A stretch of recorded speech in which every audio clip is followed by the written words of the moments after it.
What if I told you King Charles personally orchestrated a move so devastating, so calculated, and so quietly executed that Meghan Markle's business empire may never recover?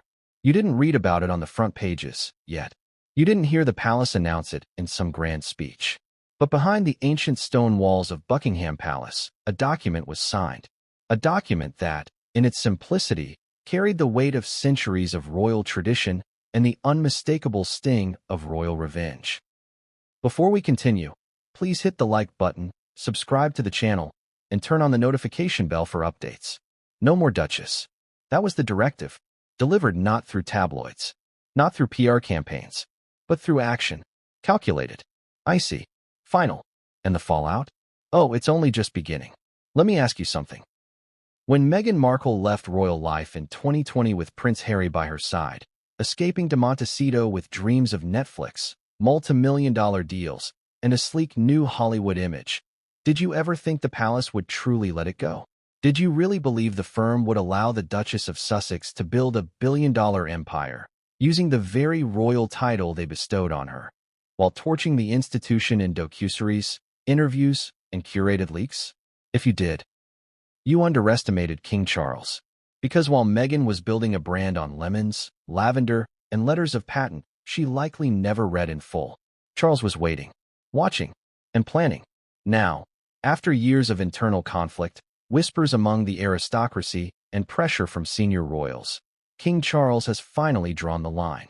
And this isn't just some polite royal snub. This is a strategic takedown, a bombshell move that may redefine what it means to be royal in the modern world, and may force Meghan Markle to rebuild her empire without the word Duchess ever appearing again. But how did we get here? Why now? And what was the final straw? Strap in, because this story isn't just about a title. It's about legacy, power, betrayal, and the explosive collision between monarchy and celebrity. Let's rewind, just for a moment. In January 2020, Prince Harry and Meghan shocked the world with their infamous Instagram announcement. They were stepping back from royal duties. A royal divorce of sorts. But here's what the public didn't fully understand. The so-called Megxit wasn't just a personal decision. It was a negotiation. Behind closed doors at the now infamous Sandringham Summit, the Queen, Prince Charles, Prince William, and senior advisors thrashed out the terms of the Sussexes' departure. One of those terms? No commercial exploitation of royal titles. That line was more than a footnote. It was a red line. Meghan and Harry, while permitted to keep their Duke and Duchess titles technically, were warned not to use them for financial gain. But over the past few years, Meghan's branding empire has walked that line with stilettos on a tightrope. American Riviera orchard. As ever. Archetypes. Curated aesthetic. Gold-trimmed jars. Lifestyle guides. Lemon jam. But always, subtly wrapped in the glow of royalty. There's power in being a duchess, even if you don't want the job. The title opens doors. It sells. It seduces. And Meghan knows it. So does Charles. And for a long time, he let it go. Out of guilt, compassion, distraction with his own ascension? We don't know. But recently, something changed. Insiders say the tipping point came not from a podcast or a TV interview, but from a product. Yes, a product. A glass jar of jam. Now, you may be thinking, how could a jar of jam shake the monarchy? But it wasn't just any jar. It was the soft launch of Meghan's American Riviera orchard, sent to influencers, stylists, Hollywood powerhouses. Each jar adorned with a subtle royal nod, calligraphy suggesting elegance, nobility, prestige. No Duchess of Sussex printed explicitly, but the subtext? Blindingly clear. Royal lineage, luxury branding, and exclusivity monetized. And Charles saw red. Sources say that's when the internal palace meetings began. Quiet at first. A handful of advisors, legal counsel, communication strategists. But within weeks, it escalated. The question they asked wasn't, can we stop her? It was, do we want to? And the answer, eventually, was yes. But it wasn't about vengeance. At least, not openly. It was about precedent. Because if Meghan could build a royal-adjacent empire from Montecito, what stopped other royals, estranged, disgruntled, or ambitious, from doing the same? The monarchy, Charles argued, could not survive as a brand diluted by splintered offshoots of commercial royalty. He had to act. But here's the twist. Charles didn't go to war with a press release. He went to war with paperwork. He triggered a royal review of the letters patent, those age-old, monarch-issued documents that grant titles and privileges. Under a rarely invoked clause, he moved to restrict the usage rights of the title Duchess of Sussex in commercial enterprises without sovereign approval. And that's where things get legally murky and deliciously dramatic. Because Meghan's brand, on paper, has been careful. She doesn't always slap Duchess on her labels. She walks the edge, just close enough for the glow. But now, Charles is changing the edge itself. The palace has filed internal motions that would prevent her from publicly referencing her Duchess title in any future marketing material, contracts, media pitches, or promotional content. Even the hint of Duchessness may now constitute breach. And this isn't just symbolic. This changes everything. Think about it. Netflix deals, reevaluated. Luxury brand partnerships, riskier now. Trademark disputes, inevitable. Investor confidence, shaky. Suddenly, the golden sheen around Meghan's empire has a legal shadow, and it's growing. But the real kicker? Meghan didn't see it coming. She's been busy. Product development, Hollywood reintegration, rumored talks with luxury design houses, wellness retreats, and even fragrance lines. And then, out of nowhere, a letter arrived. Hand-delivered. Official seal. No leaks. No warning. And inside, the king's decree. Formal. Chilling. Final. No use of the title Duchess of Sussex in any commercial capacity, present or future, without prior written approval from the crown. The reaction in Montecito? Allegedly explosive. One source says Meghan was blindsided. Another says Harry was conflicted, but not surprised. Because here's the truth. They knew this was always possible. But they didn't think Charles had the nerve. He does. And here's where things spiral. Behind Meghan's empire lies a fragile web of public image, contracts, and branding. You strip the title, and you strip the mystique. You cut the lifeline. And that's exactly what Charles intends to do. But this isn't just about Meghan. This is about how the monarchy chooses to protect its image in the 21st century. About how far it will go to draw the line between duty and drama. And make no mistake, this story isn't finished. Because what Meghan did next, what she said next, well, let's just say a quiet war has officially gone loud. And the next move? It's not coming from a palace. It's coming from a California courtroom. But what came next would change everything, and no one saw it coming. What if the entire war between King Charles and Meghan Markle didn't start with a headline, but with a sentence? A single sentence buried deep inside a document almost no one ever reads, and even fewer people fully understand? A sentence that Meghan may have skimmed. A sentence her lawyers may have underestimated. A sentence Charles always knew could one day become the monarchy's nuclear option. Let's pick up exactly where we ended. After Meghan received that hand-delivered letter, signed by the king himself, stamped with a seal older than the United States, the real shock didn't come from the tone. It came from the reference number at the bottom, a reference to the clause. A clause no one outside the highest legal circles of the royal household was supposed to know existed. So here's the question. What was in that forgotten clause? Why was it created? And how did it become the weapon Charles wielded to suffocate Meghan's business empire without ever stepping in front of a camera? Let's go back. Because the story of this clause doesn't begin in 2020.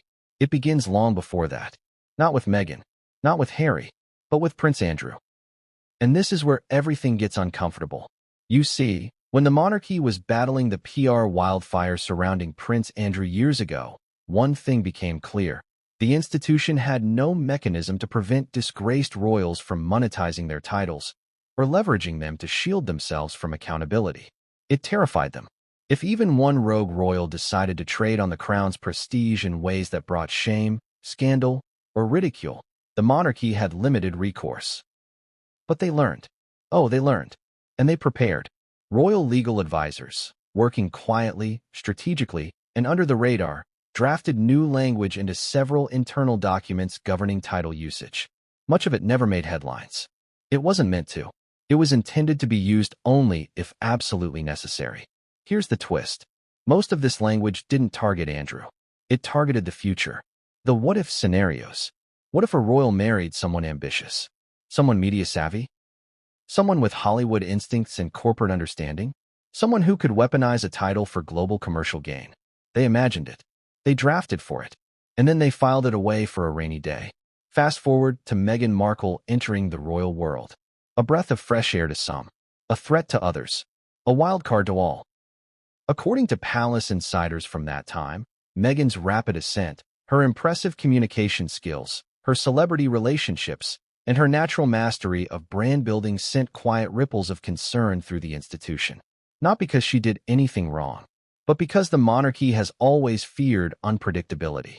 When the Sandringham Summit took place in 2020, hammering out what would become the Sussex's exit terms, senior royal legal advisors reportedly reopened those very same documents drafted during the Andrew-era reforms. And this is where the infamous clause came in. Sources say that during one late-night session, as advisors debated the future of the Duke and Duchess of Sussex, someone made an observation that would change everything. If they leave, and if they commercialize the title, the monarchy will lose control of the brand. Those words triggered a chain reaction, a revision, a tightening, a reinforcement of boundaries. This clause, quietly inserted into the finalized departure agreement, gave the sovereign the legal right to restrict the commercial use of hereditary or bestowed titles when such usage was deemed damaging to the dignity of the crown. But here's the chilling part. The clause required no public announcement, no parliamentary debate, no press release, no public explanation. All it required was the sovereign's signature. That's it. It was a dormant weapon. And for years, it stayed dormant. Until Meghan's lifestyle expansion, American Riviera Orchard, as ever, brand collaborations, ambassadors, curated aesthetics, became too intertwined with the Duchess identity to ignore. Let's pause and ask a hard question. Did Meghan knowingly violate the clause? It's impossible to say. What we do know is this. Meghan is smart. Her legal team is sharp. Her PR strategists understand optics better than most. So why would they risk pushing the boundaries of an agreement tied to the King of England? Possibility 1. They underestimated Charles. Possibility 2. They assumed Charles wouldn't dare act. Possibility 3. They believed the monarchy needed them more than they needed the monarchy. Possibility 4, which I find the most intriguing.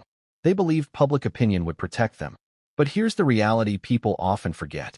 The monarchy is not a business. It does not run on shareholder votes. It does not need brand partnerships. It does not require social media approval.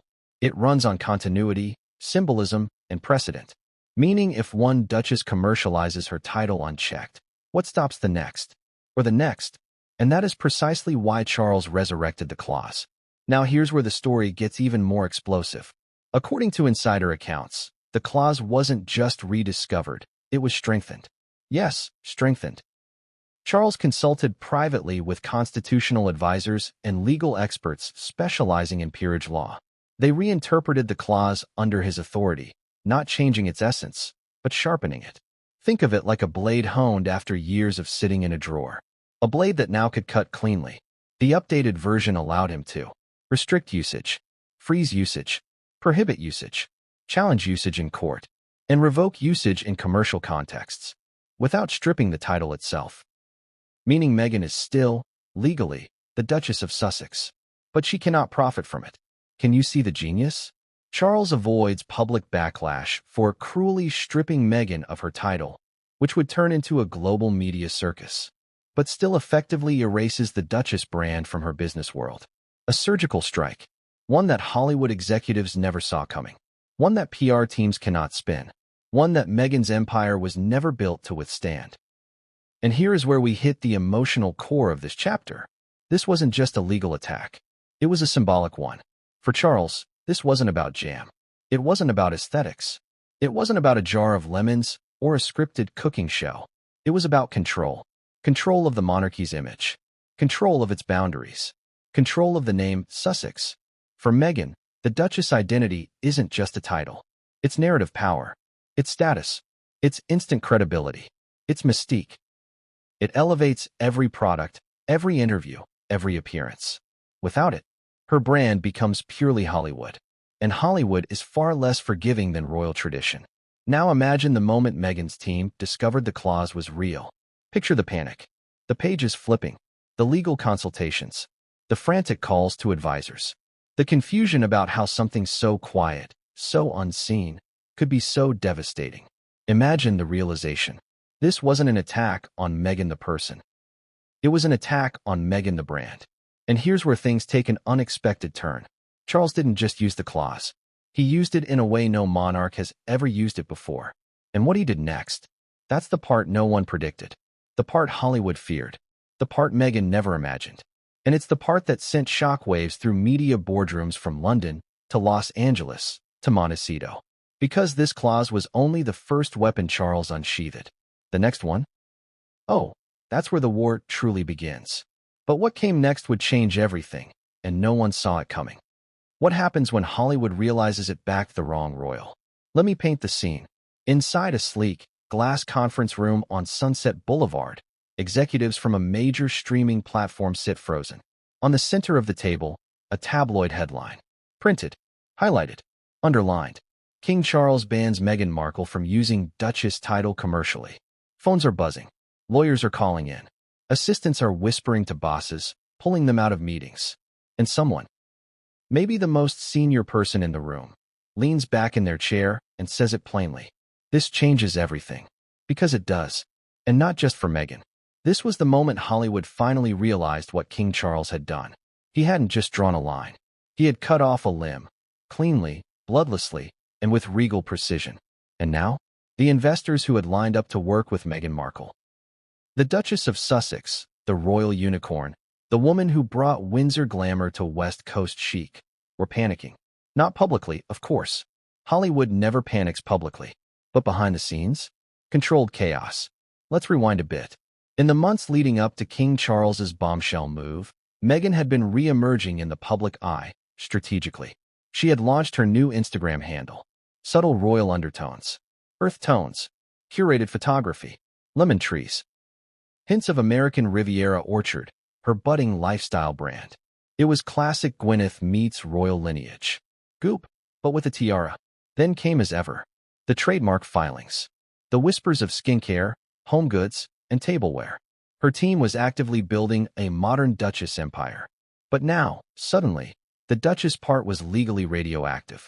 And Hollywood knew it. Because here's what most people don't realize. Every deal Meghan signed, or was negotiating, hinged not just on her name, but on the weight of that title.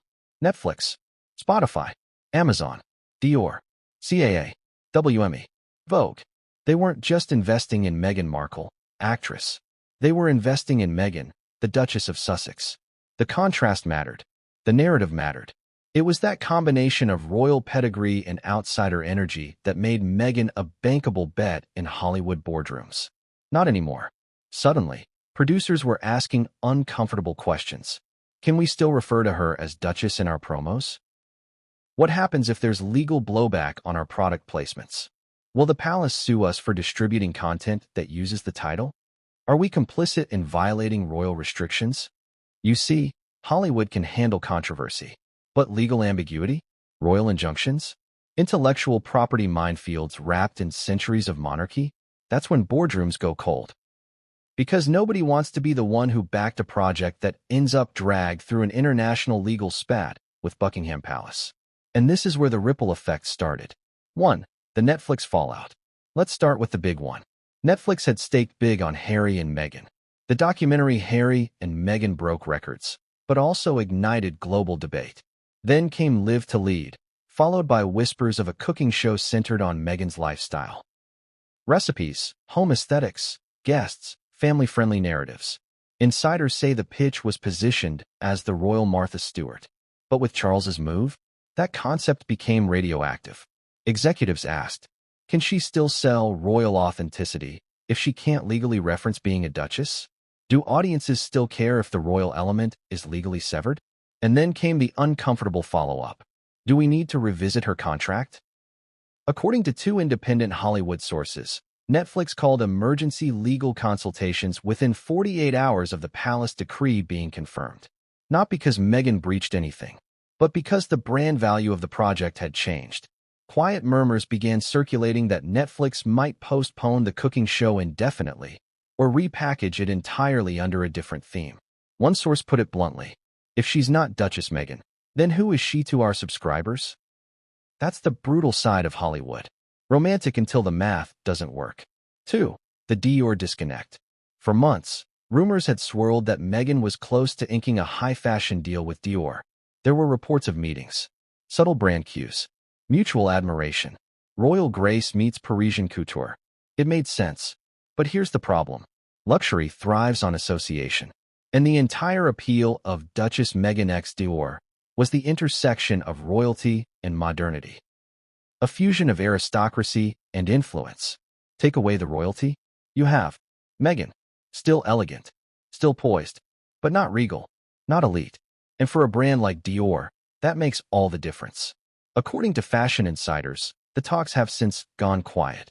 Suspiciously quiet. One PR consultant speculated. They were ready to roll out a campaign. Then Charles made his move. And suddenly, it's radio silence. Dior doesn't do chaos. It does heritage, permanence, prestige.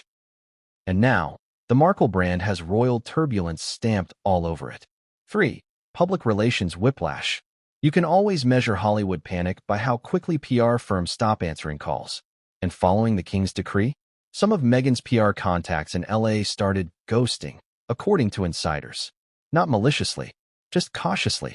Because if there's one thing publicists hate, it's uncontrollable narrative spirals. And this wasn't just a spiral. It was a royal firestorm. With unpredictable consequences. One media strategist explained, no brand wants to put out a press release celebrating a new partnership with Meghan, only to have British tabloids accuse them of profiting from a forbidden title. That's a PR disaster waiting to happen.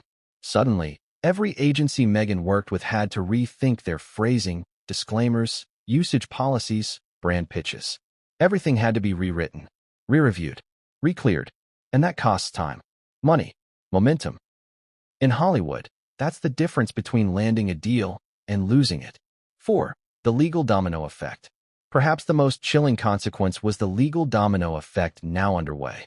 Once Charles invoked that clause restricting title usage, Meghan's team had no choice but to review every contract she'd ever signed since 2020. Every deal, every licensing agreement, every media appearance, every merchandise label that referenced or alluded to her Duchess identity. Even a hint of royal association could now be grounds for renegotiation or worse, legal challenge. Insiders say lawyers have been working overtime, scouring documents, rewording clauses, and inserting protective language in all future contracts.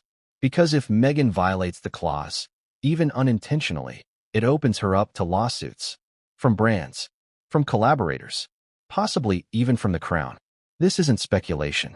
This is high-stakes cleanup, a brand audit on a global scale. And while Meghan may have the best lawyers in California, here's the raw truth. No lawyer outmaneuvers the crown, especially when the king has already made his move.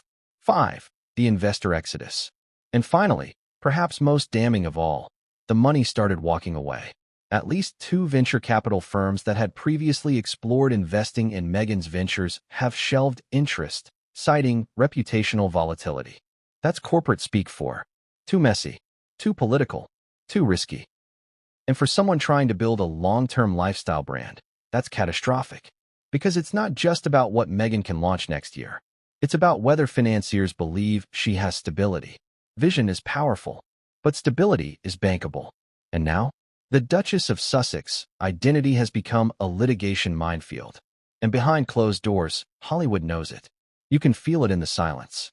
You can see it in the emails that don't get returned. You can hear it in the pauses during conference calls. Because for all their glitz and glamour, Hollywood executives fear one thing above all else: investing in a story that no longer sells.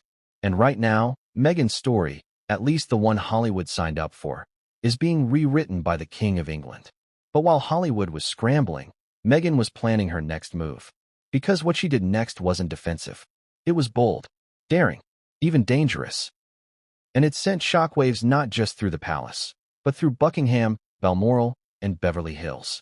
But what came next would change everything, and no one saw it coming. What's more terrifying than a royal speaking out? A royal saying nothing, on purpose. Queen Camilla didn't release a statement. She didn't give a sly quote to the press. She didn't so much as offer a raised eyebrow on camera. And yet, somehow, her silence triggered a media implosion more explosive than any royal press release in recent memory. Because sometimes, silence speaks volumes. And when Queen Camilla chose not to defend Meghan, not to clarify King Charles's decision, not to offer even a semblance of feminine solidarity, people noticed. And Hollywood? Oh, it noticed. Now ask yourself this. Why did Queen Camilla, a woman once ripped apart by tabloids, accused of ruining a royal marriage, and publicly humiliated in her early royal years, why did she choose to stay silent when another woman was under siege? Was it calculated? Was it personal? Or was it something far colder? Something that exposed just how fractured the relationship between Meghan Markle and the senior royals really was? Let's rewind. In the days immediately following King Charles's quiet decree against the commercial use of the Duchess title, Buckingham Palace released no statement. But royal watchers were glued to Camilla. Why? Because Camilla is no longer just a consort. She's queen. And within royal circles, her influence has quietly grown to rival even Charles's, especially behind palace walls. She's known to be a strategist, a survivor, a woman who plays the long game. So when she appeared publicly for a royal engagement days after the news broke, wearing a flawless navy ensemble, standing next to Charles, smiling at reporters, and said absolutely nothing, it was deafening. Journalists asked, "Any comment on the Sussex situation? Has the Duchess title issue caused division within the family?" Camilla didn't flinch. She smiled. She waved. And then she turned her head ever so slightly and walked on. One gesture, a pause, a glint in the eye, and that was it. But in royal theater, every blink, every breath, every calculated silence is a statement. And make no mistake, Camilla's silence was deliberate. Now here's the twist. Behind the scenes, Camilla reportedly did have opinions. Many of them. Sources close to the palace have leaked bits and pieces from the days leading up to Charles's final decision. And according to those insiders, Camilla didn't just support the move to block Meghan's use of the Duchess title in business, she encouraged it. Not out of spite, out of principle. Let me explain. Camilla is old school. She grew up in a Britain that still revered the monarchy as a sacred institution. She married into the royal family during one of its darkest PR periods and had to earn public respect inch by inch. She's not flashy. She's not emotional.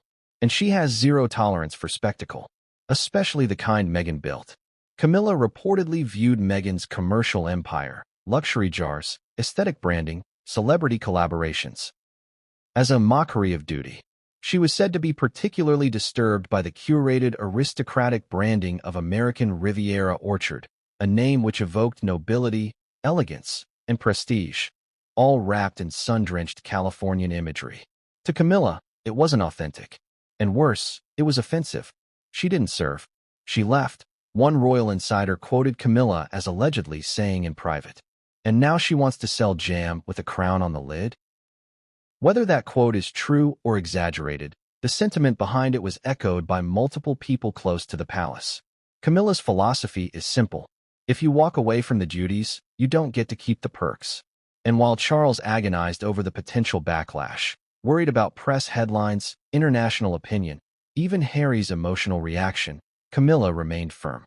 "This is what must be done," she allegedly told him during one private meeting at Highgrove.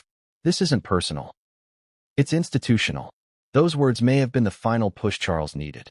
But Camilla didn't stop there. According to some palace sources, she also made discreet calls to several long-standing royal charities and patronages, many of which had been courted by Meghan and Harry post-Megxit. Her message was clear. No affiliations. No branding crossovers. No title-blurred partnerships. You're either royal or you're not. And that wasn't just about Meghan. It was about preserving the line between monarchy and celebrity. Because from Camilla's point of view, the royal family had bent too far, too fast to accommodate Meghan and Harry's departure. They had allowed branding, allowed docuseries, allowed vague Duchess aesthetics in media deals.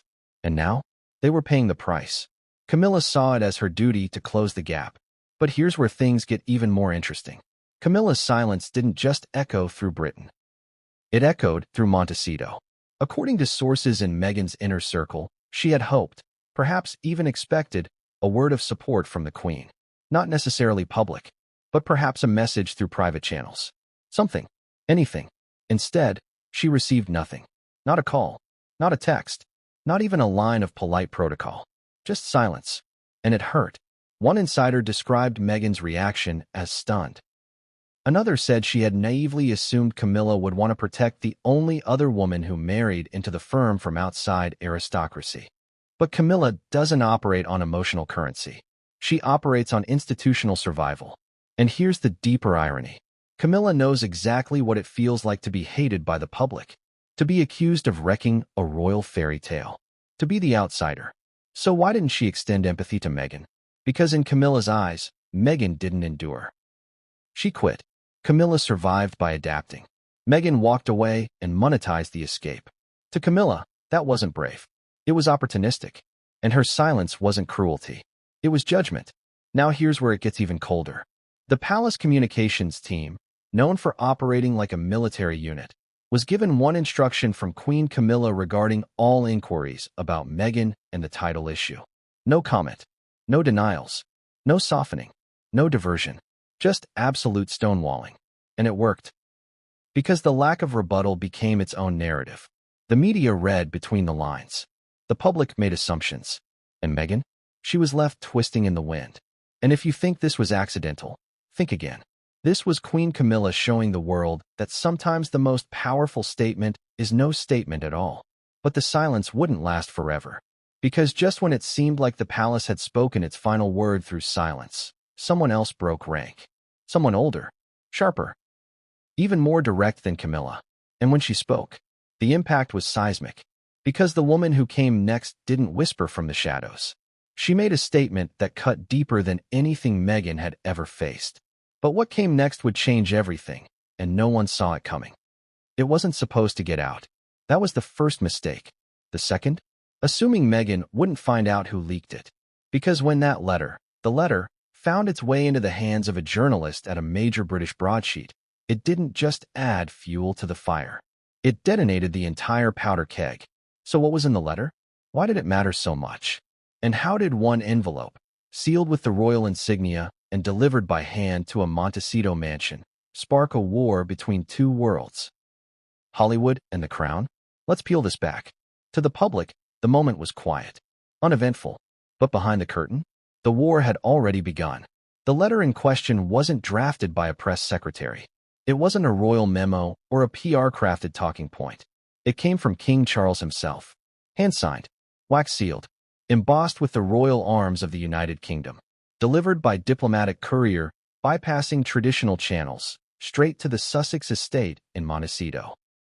Delivered on a quiet Tuesday morning. Received by a household assistant.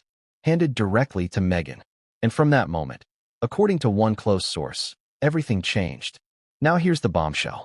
That letter contained official royal notification of the restrictions placed on the commercial use of the title Duchess of Sussex. But it wasn't just legalese. It was laced with precision, calm, detached, and ruthless. According to a source who saw a copy, the letter opened with royal courtesy and ended with a warning.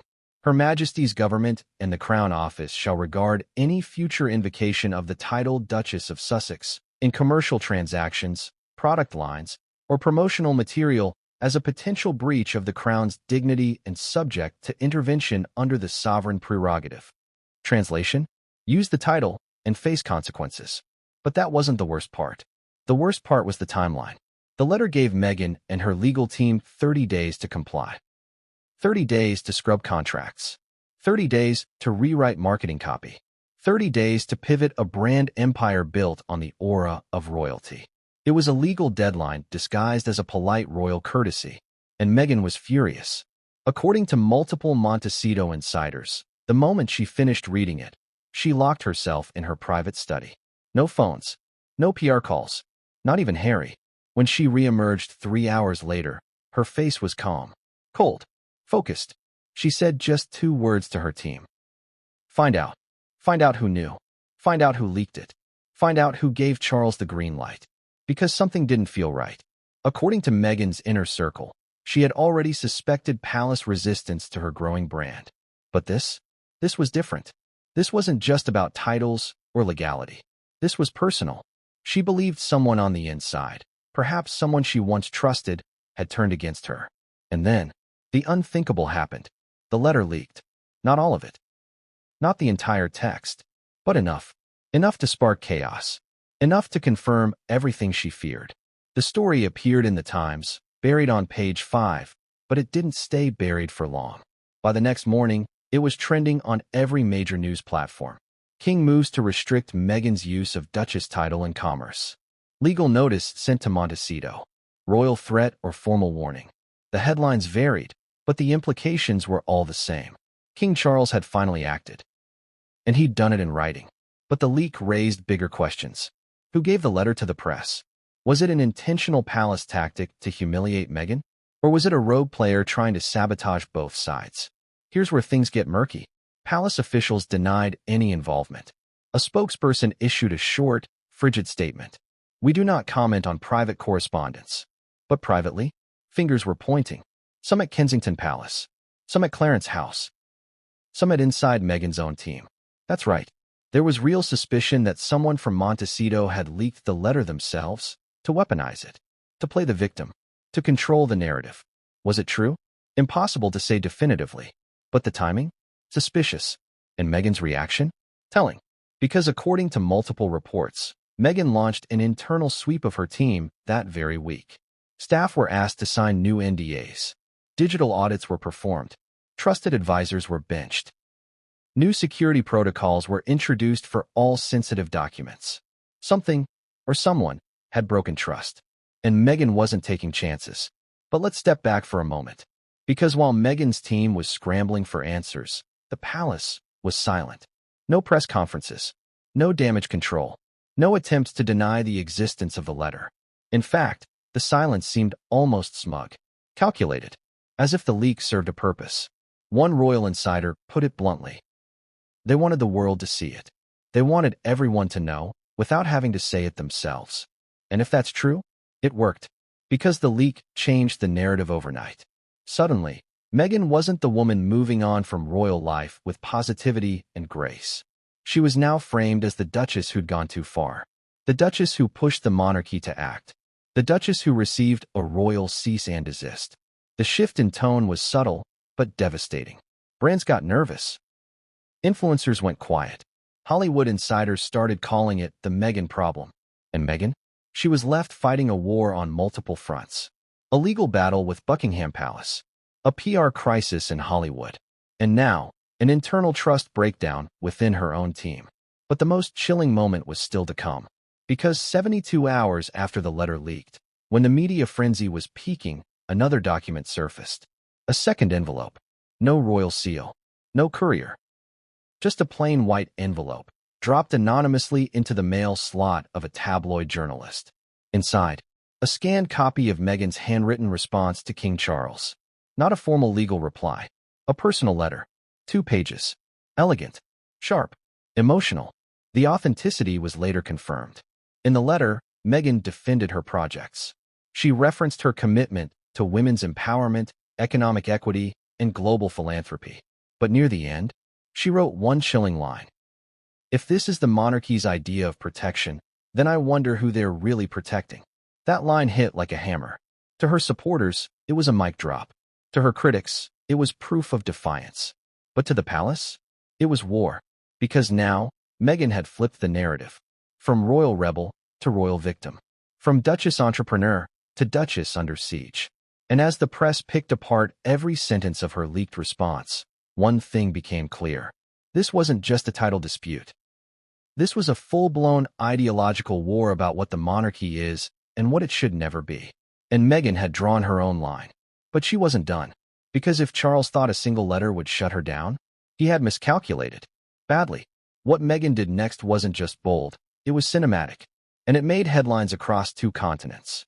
But what came next would change everything, and no one saw it coming. What if everything Meghan built? Every jar, every trademark, every whispered brand collaboration wasn't as solid as it looked? What if the empire she projected to the world was built on sand? Golden, shimmering sand, sure, but sand nonetheless. Because once the palace fired its legal warning shot, the spotlight shifted. Not to Charles, not to the clause, not even to the leaked letter, but to the foundation of Meghan Markle's multi-million-dollar empire. And that's when the cracks began to show. Here's what most people forget. A brand is only as strong as the story behind it. And Meghan's story? It was powerful. A biracial American woman, outsider turned royal, who broke free from centuries of tradition to create something modern, feminist, global. It was inspiring. It was aspirational. It was marketable. And she leaned into that story with every product, every announcement, every photo release. The handwritten calligraphy, the golden jars, the romantic California backdrops, the tastefully blurred shots of lemons and roses. It was California Duchess branding at its most refined. But when King Charles yanked the royal half of that narrative out from under her, it forced people, investors, retailers, media executives, to ask a simple question. What's left? What is Meghan Markle incorporated without the Duchess title? And the answers were not as reassuring as they once seemed. Let's break this down. 1. The products, pretty, but problematic. First up, American Riviera Orchard. Soft-launched with carefully selected influencer kits, handwritten labels, curated PR buzz, no website, no public pricing, no product pages, just aesthetic and mystery. And at first, it worked. The scarcity created demand. The exclusivity made it elegant. But behind the scenes, there was chaos. Insiders claimed the initial rollout of American Riviera Orchard wasn't just a soft launch. It was a scramble. Trademark applications were still pending. Product manufacturers hadn't been locked down. Supply chain logistics were murky. One Hollywood brand consultant said bluntly, Meghan launched a vibe, not a business. Ouch. And now, with the palace watching her every move, the use of certain words, like royal, duchess, or even anything suggesting monarchical lineage, had to be scrubbed from all drafts, labels, and pitch decks. This meant redesigning packaging, renaming product lines, rewriting mission statements. Time, money, energy gone. 2. As ever, trademark trouble brewing. Then there's as ever, her rumored lifestyle brand filed quietly through Delaware LLCs. It promised everything. Beauty, wellness, homeware, skincare, mindfulness. It was positioned to rival Goop, Push, maybe even the Martha Stewart empire. But here's the twist. The trademark application for As Ever faced multiple challenges. One from a pre-existing brand with a similar name. Another from an international competitor claiming brand confusion. And now, with Charles's restrictions looming, any implication that the brand is royal adjacent could invite legal scrutiny. Because here's the brutal truth. If a product benefits from royal identity in its marketing, and that identity is legally contested, it becomes a liability. Retailers get nervous. Partnerships pause. Distribution deals dry up. And Meghan's team? They were suddenly scrambling to ensure none of the brand collateral referenced anything that could be construed as regal, including, but not limited to, crowns, coats of arms, aristocratic fonts, references to nobility, heritage, or duchess aesthetics. You'd be shocked how many drafts had to be shredded overnight. One staffer described it like this. We were building a luxury mansion, and then someone told us we couldn't use bricks. 3. The money, beautiful budget, shaky returns. Here's where the narrative turns dangerous. Because Meghan's brand has always projected success. Private jets, designer wear, Montecito estate, Vogue profiles. But how profitable is her empire, really? According to two financial analysts familiar with celebrity brand structures, most of Meghan's ventures are valuation-rich but revenue-light. Translation? The idea of the brand is worth a lot. The actual sales? Not yet.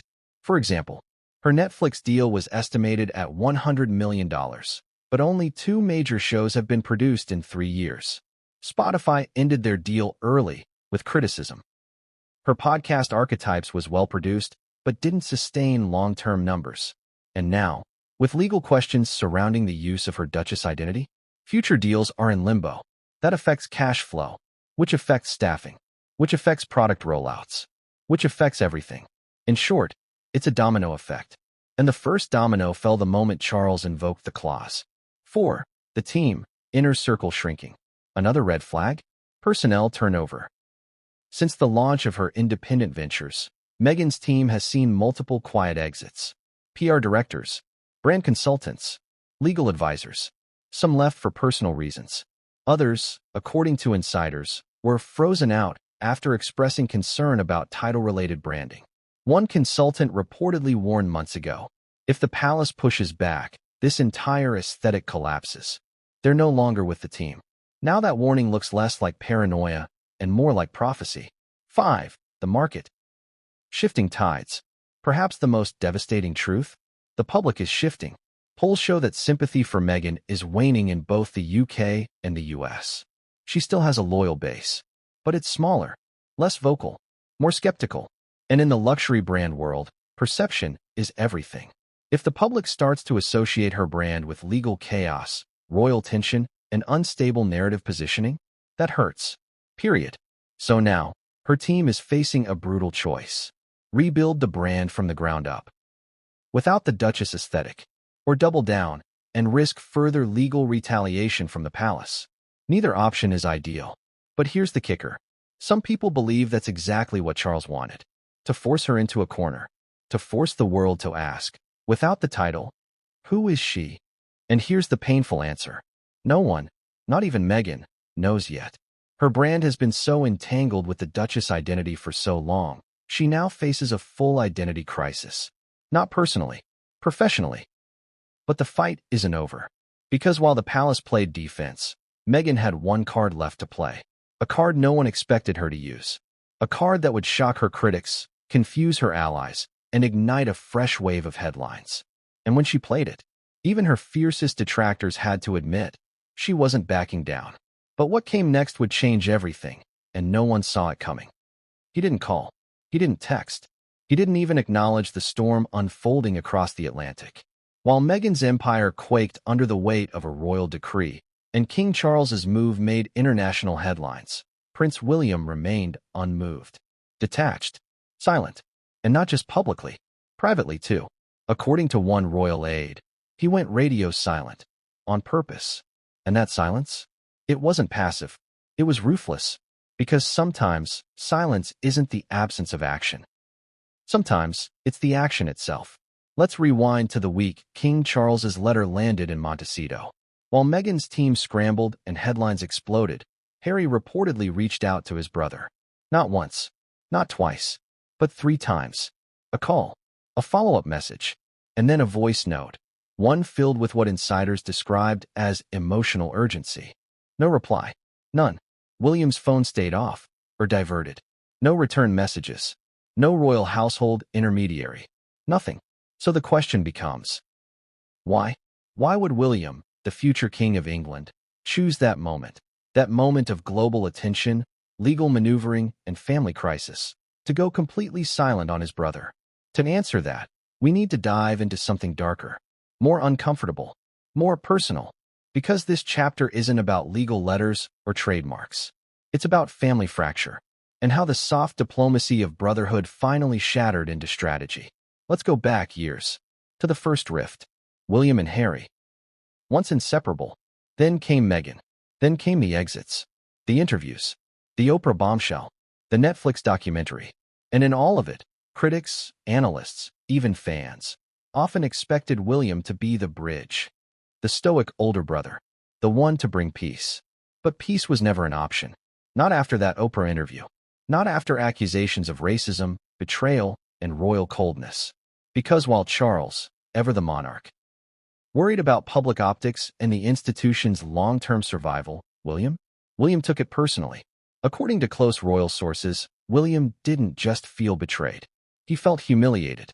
The kind of humiliation that cuts deeper than politics. The kind that cuts into blood. And ever since then, William has done something incredibly un-Windsor. He's held a grudge. Quietly, coldly, strategically. Which brings us to his silence. When Charles made his move against Meghan's commercial use of the title, many expected William to distance himself, to issue some mild public comment, to regretfully disagree. He did none of that. Instead, he said nothing. And here's where things get even more telling. While Meghan's team tried to position the palace's letter as unfair, controlling, even vindictive, William's silence allowed the media narrative to harden in the monarchy's favor. His non-response became approval by omission. And according to multiple royal insiders, that was intentional. One aide reportedly overheard William say, during a private Kensington Palace meeting, "We tried it their way. We've said nothing for years. Look where it got us." That's not the language of a man who wants reconciliation. That's the language of someone who's done. But William's silence wasn't just about personal betrayal. It was also about strategy. Because make no mistake, William isn't just Charles's son. He's the heir, the future monarch. And every public misstep, every palace scandal, every Netflix special erodes his credibility. So, in the face of Meghan's rising commercial ventures, wrapped in Duchess branding and soft power narrative, William reportedly made a decision. Protect the crown, not the relationship. He wasn't going to attack Meghan. He didn't have to. He just had to stand back and let Charles act. Without interference, without defense, without sympathy. And in doing so, he made a statement louder than any press release. There will be no royal rehabilitation. Not for Meghan. Not for Harry. Not under William. Let's pause and ask a hard question. Do you think William was wrong? Or was he finally drawing the line everyone else was too afraid to enforce? Here's another twist. In the days following the letter leak, a royal courtier leaked a private moment between William and Charles. It happened in a private royal study at Windsor. Charles was reportedly pacing, anxious about the backlash, the press, the inevitable Meghan response. He looked at William and asked, "Are we doing the right thing?" William's response? He didn't look up.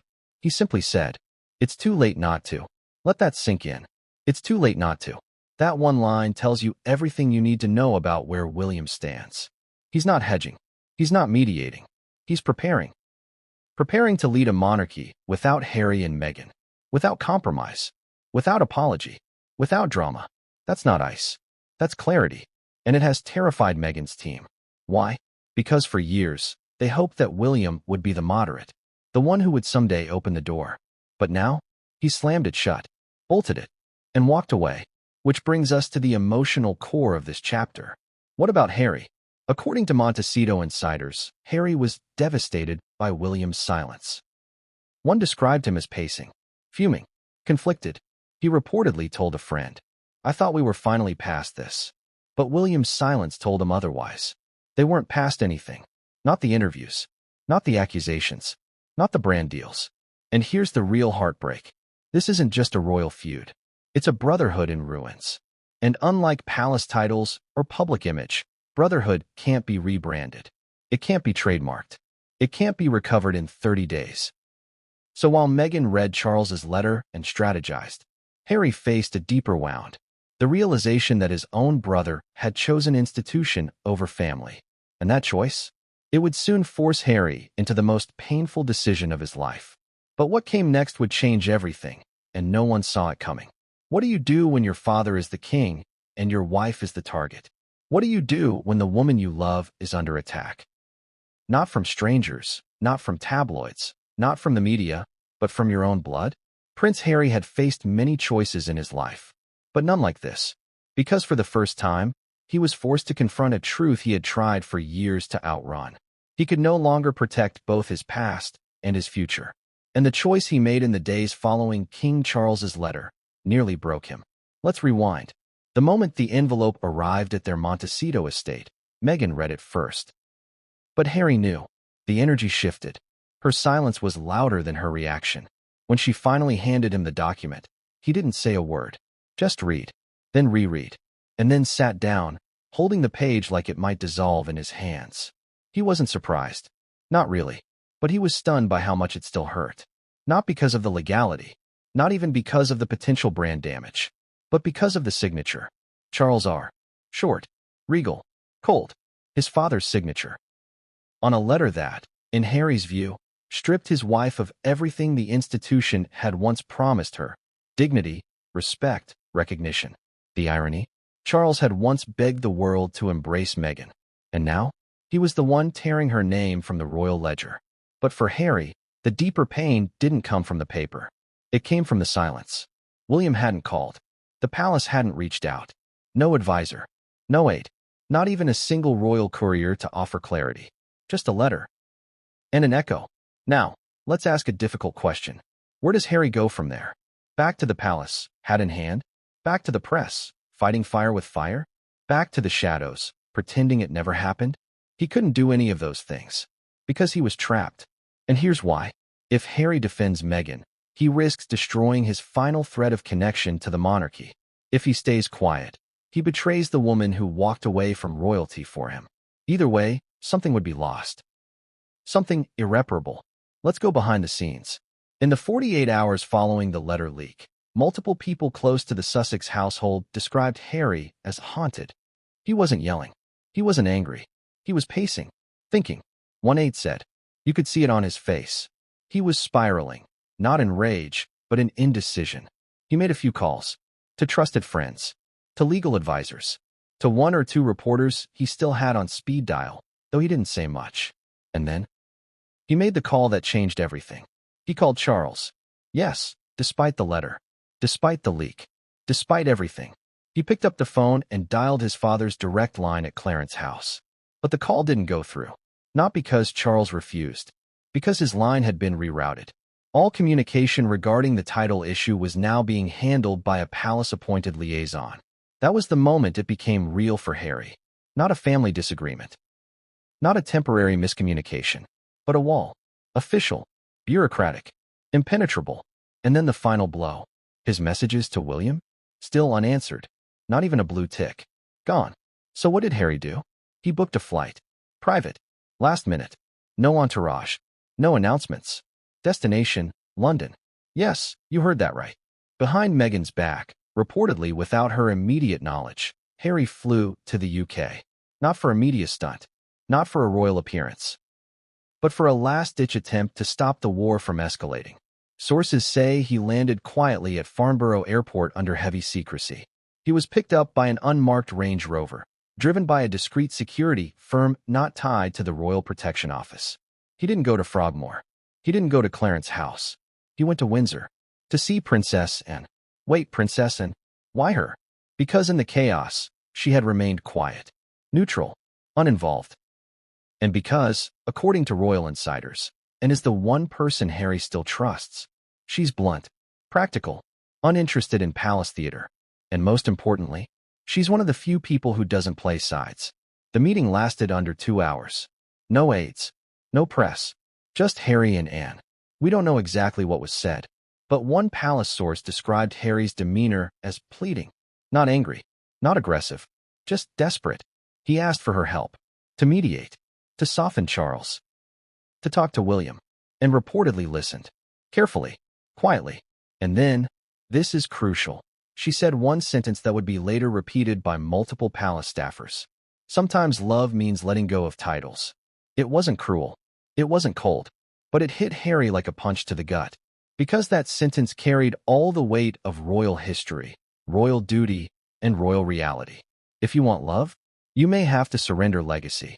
And Harry wasn't ready to hear that. Not yet. He left Windsor soon after. No public sightings. No waves. No press. He flew back to California that same evening.